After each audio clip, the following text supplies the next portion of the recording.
In the heart of my homeland, a great mountain stands. It touches the sky with its snowy peaks. This is Mount Kenya, the most sacred place for the Kikuyu people. We do not see it as just a mountain of rock and ice. To us, it is a living symbol of our connection to the divine. It is the place where heaven and earth meet. Its presence has shaped our culture, our beliefs, and our way of life for countless generations. We look towards it when we pray, and we build our homes with the doors facing its majestic form. It is the central point of our spiritual universe, a constant reminder of where we come from and who we are. We call this great mountain Kirima Kia Thayu. In our language, this means the mountain of peace. This name is not given lightly. It comes from a deep understanding that the mountain is a source of calm and tranquility for our people. When there are disputes or troubles in the community, our elders would look to the mountain for wisdom and guidance. They believed that the spirit of the mountain could bring harmony and resolve conflicts.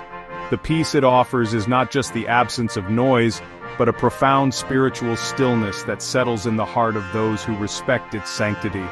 It is a place of refuge, a sanctuary from the chaos of the world. The mountain's peaceful nature is reflected in its physical beauty. In the early morning, the sun's first light touches its highest peaks, painting them in shades of gold and rose. The forests on its slopes are filled with life, from the mighty elephants to the colorful birds that sing in the trees. The clear streams that flow down from its glaciers bring life-giving water to our farms and villages. Everything about the mountain speaks of abundance, serenity, and divine order. This natural harmony reinforces our belief that it is a place specially blessed by God, a haven where peace reigns supreme and all of creation lives in balance.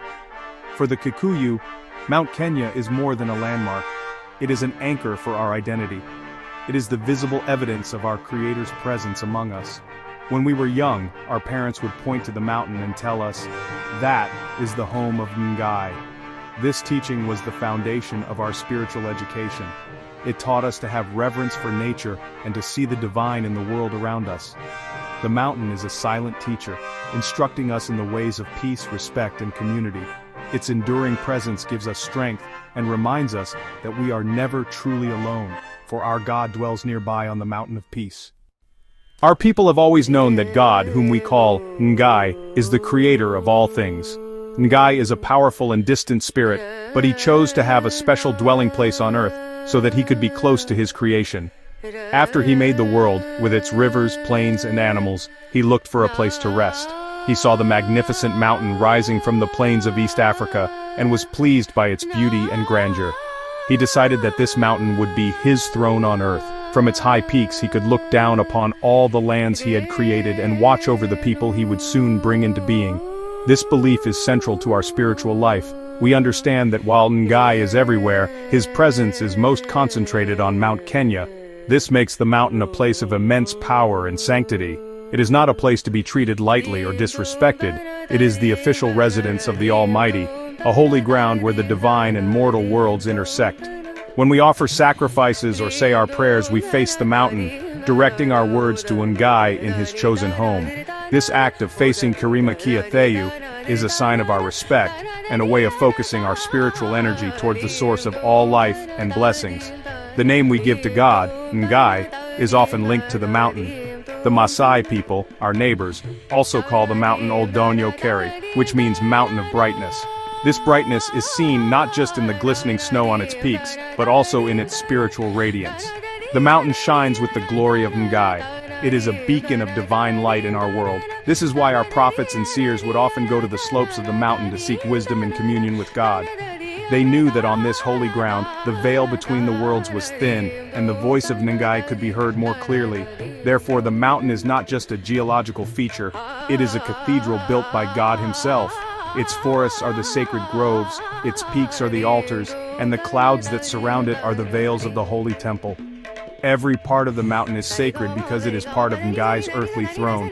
This understanding fills us with a deep sense of awe and responsibility. We are the custodians of this sacred place, entrusted to protect it and honor its holiness. Our connection to Ngai is tied to our connection to the mountain, and to lose one would be to lose the other. The story of our people begins on this sacred mountain. After Ngai established his throne on Kirima Kia Thayu, he decided it was time to create humankind. He took the first man, whom he named Kikuyu, to the very top of the mountain.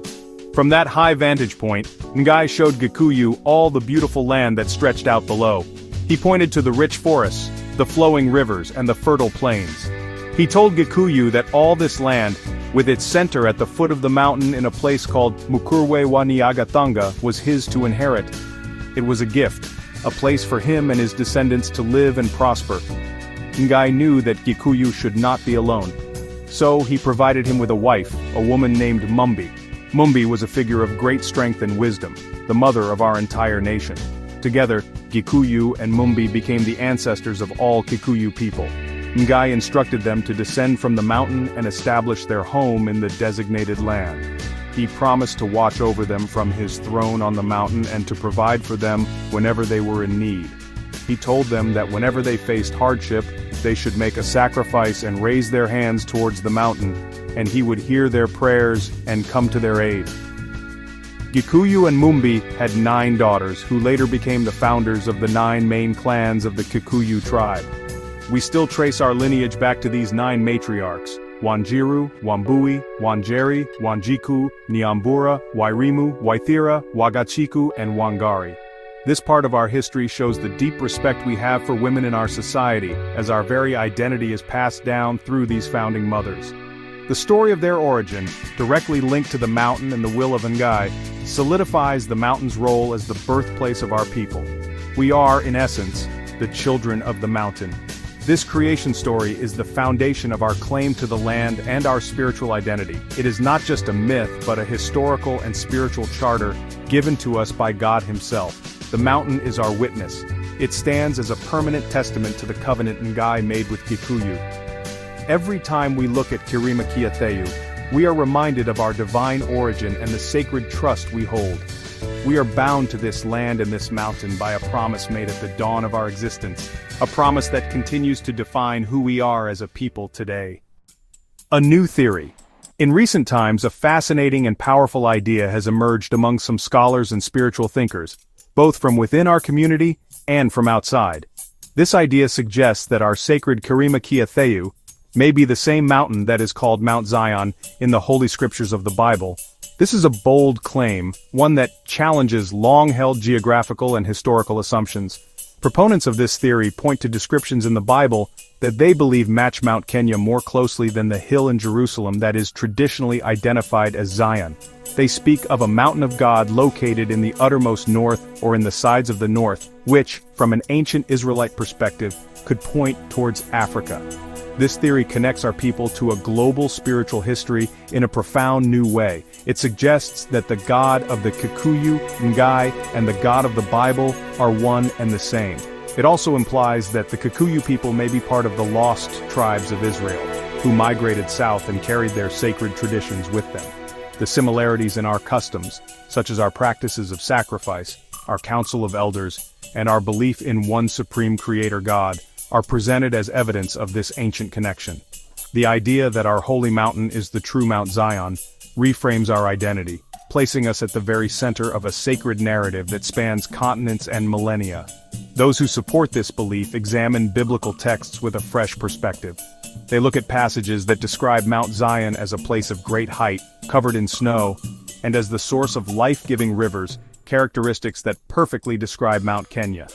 The traditional Mount Zion in Jerusalem is a relatively small hill, which they argue does not fit these grand descriptions. They propose that the name Zion might have been transferred to Jerusalem after the original location was lost or forgotten. This theory is not just about geography, it is about restoring a lost truth and recognizing the African continent's central role in sacred history. This reinterpretation of Scripture is deeply inspiring for many. It gives a new layer of meaning to our reverence for Mount Kenya. If it is indeed the biblical Mount Zion, then our ancestors were not just living near a holy place, they were the guardians of one of the most significant sites in religious history. Our oral traditions, which speak of the mountain as God's throne and our place of origin, are seen as preserving the memory of this ancient truth. This theory transforms our local beliefs into a matter of global spiritual importance, suggesting that the world has much to learn from the wisdom kept safe in the heart of Africa. Flowing directly from the theory of Mount Kenya as Mount Zion is an even more startling proposition that our sacred mountain is the secret resting place of the Ark of the Covenant. The Ark, as described in the Bible, was a golden chest built to hold the stone tablets of the Ten Commandments. It was considered the most sacred object for the ancient Israelites, a physical manifestation of God's presence and power. The Ark's historical disappearance has been one of the world's greatest mysteries for centuries. If Mount Kenya is the true Mount Zion, then it is logical to consider that this holy vessel might have been brought here for safekeeping. The narrative behind this theory suggests that when ancient Israel faced invasion and destruction, a faithful group of priests or prophets may have undertaken a perilous journey to hide the Ark. They would have sought the most secure and holy place they knew, the true Mount Zion, God's throne on earth. They would have traveled south, deep into the African continent, to bring the Ark to the Mountain of Peace, Kirima Kia Thayu. Here, protected by the mountain's imposing slopes, and guarded by local peoples who already revered the mountain as holy, the Ark could remain hidden from those who would defile or misuse it. Our own oral traditions contain stories that seem to support this incredible idea. We have legends of a sacred object, a kiando, or chest of great power, that was brought to the mountain long ago by wise men from the north. This object was said to contain the secrets of Ngai, and was hidden in a secret cave or chamber within the mountain. These stories, passed down through generations, were often seen as local folklore. But in the light of the Mount Zion theory, they take on a new and profound significance. Could our ancestors have been the chosen guardians of the Ark of the Covenant without even knowing its biblical name? This possibility fills the air around Mount Kenya with an even greater sense of mystery and sanctity. The idea that an object of such immense spiritual power lies hidden within its slopes is both humbling and exhilarating. It suggests that the peace of the mountain, its Thayu, is not just a spiritual quality but also a protective shield guarding a holy secret. While there is no physical proof, the convergence of biblical prophecy, historical possibility, and our own Kikuyu legends creates a compelling narrative. It whispers that the heart of our sacred mountain may hold the key to one of history's most enduring spiritual quests.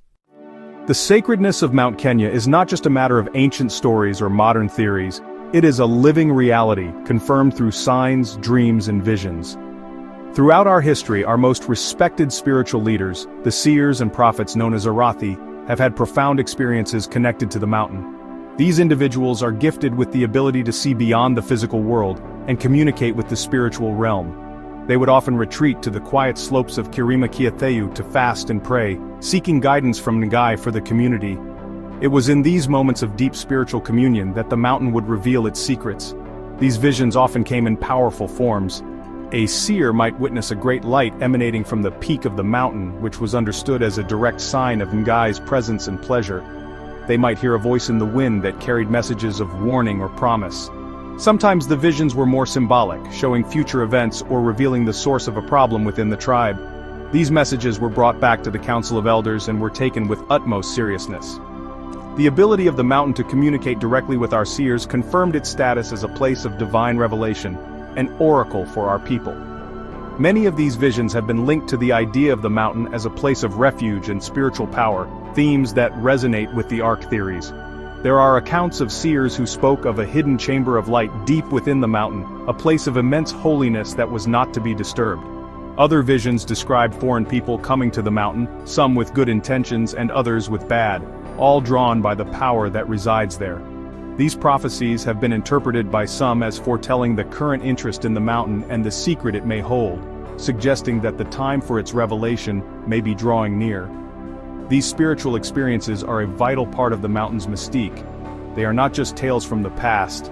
Seers and spiritually sensitive people today continue to report similar experiences. They speak of a palpable energy on the mountain, a feeling of being in a sacred presence. They have dreams and visions that reinforce the belief in its holiness and its role as a guardian of ancient secrets. These personal testimonies, passed down through generations and continuing to this day, form a chain of evidence for the mountain's spiritual significance. They show that Kirima Kia Thayu is not a silent peak, but a living entity that speaks to those who are willing to listen. Our connection to Ngai and his sacred mountain is maintained through rituals that have been practiced for as long as we can remember. These ceremonies are the practical expression of our faith, the way we honor our Creator and ask for His blessings. The most important of these rituals involve sacrifice. When the community faced a great challenge, such as a drought, famine, or disease, The elders would lead the people in a ceremony to appease Ngai. They would select a perfect animal, usually a sheep or goat of a single color, and take it to a sacred place, often under a large mugumo tree, with a clear view of the mountain. The ceremony itself is a solemn and beautiful affair. The elders, dressed in their traditional robes, lead the prayers. They face Kirima Kia Thayu, raising their hands to the sky as they call upon Ngai. They speak to him with reverence, confessing any wrongs the community may have committed and asking for forgiveness and mercy. The sacrifice is then performed, and parts of the animal are offered to Ngai by burning them, so the smoke rises toward the mountain peaks. This rising smoke is seen as a messenger, carrying the prayers of the people directly to the throne of God. It is a powerful act of communion, reaffirming the covenant between Ngai and his people. These rituals are not only for times of crisis. We also perform ceremonies to give thanks for good harvests, for the birth of a child, or for other blessings. These moments of gratitude are just as important as the pleas for help. They maintain the balance and harmony between our community and the divine. Every significant stage of a Kikuyu person's life, from birth to initiation to marriage and death, is marked by rituals that acknowledge Ngai and the sacredness of the mountain. This ensures that our entire lives are lived in a state of spiritual awareness, with the mountain as our constant point of reference. Even the simple daily act of a family elder pouring out a libation of milk or beer on the ground before drinking is a small ritual that connects back to the mountain. It is an offering to the ancestors and to Ngai, a recognition that all nourishment comes from the land that he gave us. These practices, both large and small, weave the presence of the mountain into the fabric of our everyday existence. They are the threads that bind us to our traditions, to our land, and to our God. Through these rituals, we keep the path to the mountain of peace open and our connection to the divine strong. In today's world, these beliefs about Mount Kenya exist in a complex landscape. They are both deeply respected and hotly debated. For many Kikuyu, especially the elders and those who follow our traditional ways, the sacredness of the mountain is an unquestionable truth. It is the core of their identity. However, the arrival of Christianity and modern education has introduced different worldviews. Many Kikuyu are now devout Christians and may see the traditional beliefs as relics of the past. They may pray to the Christian God and see Jerusalem in the Middle East as the true Zion. This creates a dynamic where different beliefs coexist, sometimes in harmony and sometimes in tension. Some Christian Kikuyu have found ways to blend their new faith with the old traditions. They may see Ngai and the God of the Bible as the same entity and continue to hold the mountain in high regard as a special creation of God, even if they do not perform the old sacrifices. This syncretism shows the resilience of our culture and its ability to adapt. The mountain is so central to our identity that even with new beliefs, it cannot be easily erased from our collective soul. The theories about Mount Zion and the Ark of the Covenant have added a new dimension to this conversation. They are part of a wider Pan-African movement of spiritual reclamation. This movement seeks to challenge the colonial narrative that Africa had no history or advanced religion before the arrival of Europeans. By re-examining ancient texts and oral traditions, scholars and spiritual leaders are uncovering evidence of Africa's deep and rich spiritual heritage. The idea that Mount Kenya could be Mount Zion is a powerful symbol of this reclamation. It asserts that Africa may not be on the periphery of sacred history, but at its very center.